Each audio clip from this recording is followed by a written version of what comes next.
आज हम पढ़ेंगे एक कहानी यह भी, जिसकी लेखिका हैं मन्नू भंडारी। लेखिका बताती हैं कि उनका जन्म भले ही मध्य प्रदेश के बानपुरा गांव में हुआ हो, लेकिन लेखिका को अपने और अपने के परिवार के बारे में जो भी याद है वह उनको उनके जन्म स्थान से नहीं, बल्कि जहां वे रहती थी वहीं से उनको सब याद है। जिस मकान में लेखिका बचपन में रहती थी वह 2 मंजिला मकान था। उस मकान की ऊपरी मंजिल में लेखिका के पिताजी का साम्राज्य था। उनके पिताजी अपने कमरे में बहुत ही अधिक बेतरतीब ढंग से फैली बिखरी हुई पुस्तकों, पत्रिकाओं और अखबारों के बीच या तो कुछ पढ़ते रहते थे या फिर कुछ सुनकर कुछ लेख या अनुलेखन लिखते रहते थे। अपनी माँ के बारे में बताते हुए लेखिका कहती हैं कि उनकी माँ लेखिका और लेखिका के सभी भाई बहनों के साथ रहती थी। वह सवेरे से शाम तक लेखिका और लेखिका के परिवार की इच्छाओं और लेखिका के पिताजी की आज्ञा का पालन करने के लिए हमेशा आतुर रहती थी। अजमेर से पहले उनके पिताजी इंदौर में थे, जहां उनका बहुत अधिक सम्मान और इज्जत की जाती थी। उनकी बहुत प्रतिष्ठा थी और नाम था।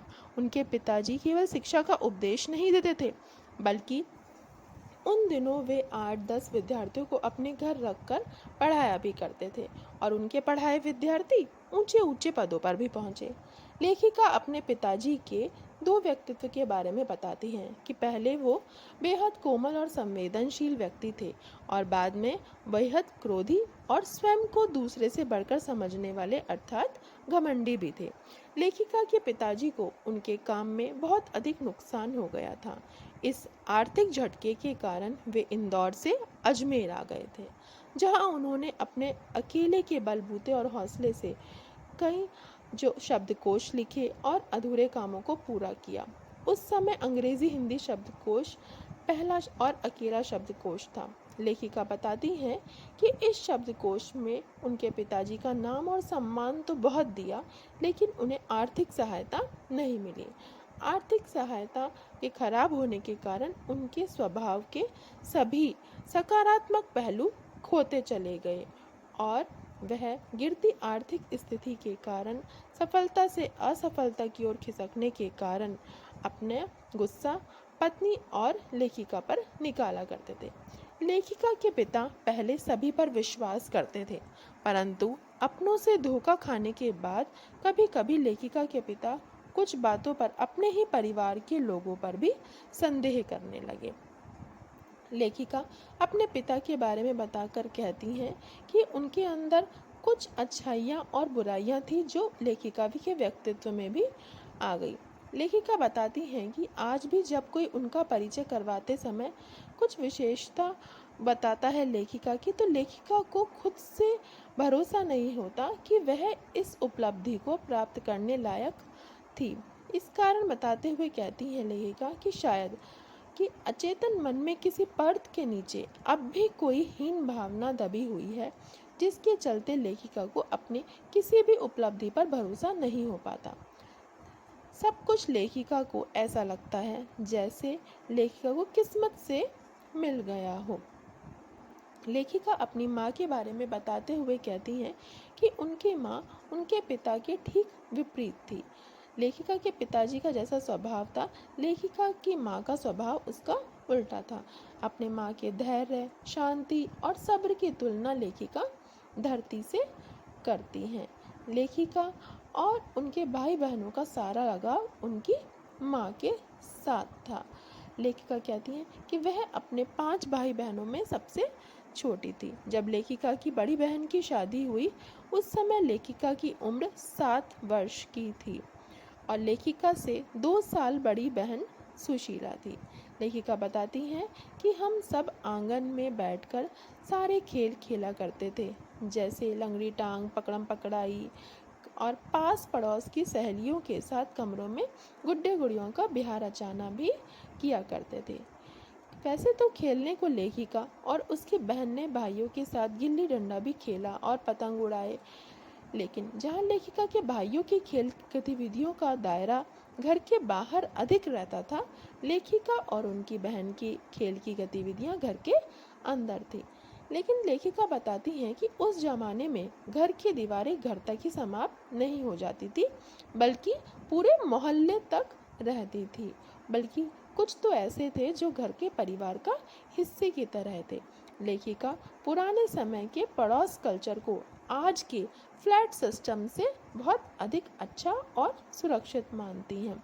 लेखिका ने अपने द्वारा लिखी कहानियों में जितने भी किरदारों को लिया है, वह सब उनके आसपास के लोग थे। लेखिका बताती हैं कि जब बहुत वर्ष बीत जाने के बाद, उनकी अपनी जन्मभूमि से दूर होने के बाद, सभी लोगों की भाव-भंगिमा, भाषा किसी भी समय से धुंधला नहीं हुआ था। बिना किसी विशेष प्रयास के बड़े सहज भाव से ही लेखिका उन पात्रों को, अपने आसपास के लोगों को कहानियों में उतार देती थी। आगे लेखिका बताती है कि सन 44 में लेखिका से बड़ी बहन सुशीला ने 10वीं पास की और उसकी 16 वर्ष की आयु में ही शादी कर दी गई। लेखिका के दोनों बड़े भाई भी अपनी आगे पढ़ाई के लिए गांव से बाहर चले गए। जब तक लेखिका अपने भाई बहनों के साथ थी, तब तक वे उनके साथ ही अपने आप को हर कार्य में अनुभव करती थी। लेकिन जैसे ही लेखिका की बहनों की शादी हो गई, लेखिका के भाई भी पढ़कर बाहर चले गए। लेखक के पिताजी इस बात पर बार बार जोर देते रहे कि लेखिका रसोई से दूर रहे। वह चाहते थे कि लेखिका राजनीतिक पार्टियों के लोगों के इकट्ठे समूह में बैठे वह जाने कि देश में क्या चल रहा है। परंतु लेखिका जब क्रांतिकारी और देशभक्त शहीदों के बारे में सुनती थी तो उसका मन उदास हो जाता था। सन 1945 में जैसे ही 10वीं पास करके लेखिका फर्स्ट ईयर में आई, तो हिंदी की महिला प्राध्यापिका शीला अग्रवाल जी से उनका परिचय हुआ। शीला अग्रवाल जी ने लेखिका को सही ढंग से साहित्य का ज्ञान दिया और लेखिका ने साहित्य पढ़ना शुरू किया, जिस कारण किसी भी लेखक की कृति को पढ़ने पर उस कृति पर प्रश्न भी नहीं उठा पा रही थी, क्योंकि उसे काफ़ी समझ हो गई थी। शीला अग्रवाल जी ने साहित्य के दायरे को बढ़ाया ही था, साथ साथ लेखिका को घर की चार दीवारी के बीच बैठकर देश की स्थितियों को जानने, समझने, वाद विवादों को सुनने, सबका ही ज्ञान दिया था। शीला अग्रवाल ने लेखिका को घर से बाहर की आज़ादी दिलाई। लेखिका सुबह सवेरे घूमना, चलना, हड़तालें करना, जुलूस और भाषण देना, इन सभी में अपनी भागीदारी देने लगी। यह सब पिताजी को अच्छा नहीं लगा। पिताजी राजनीतिक आज़ादी देना चाहते थे, लेकिन वह उनको संकुचित आज़ादी देना चाहते थे। धीरे धीरे लेखिका ने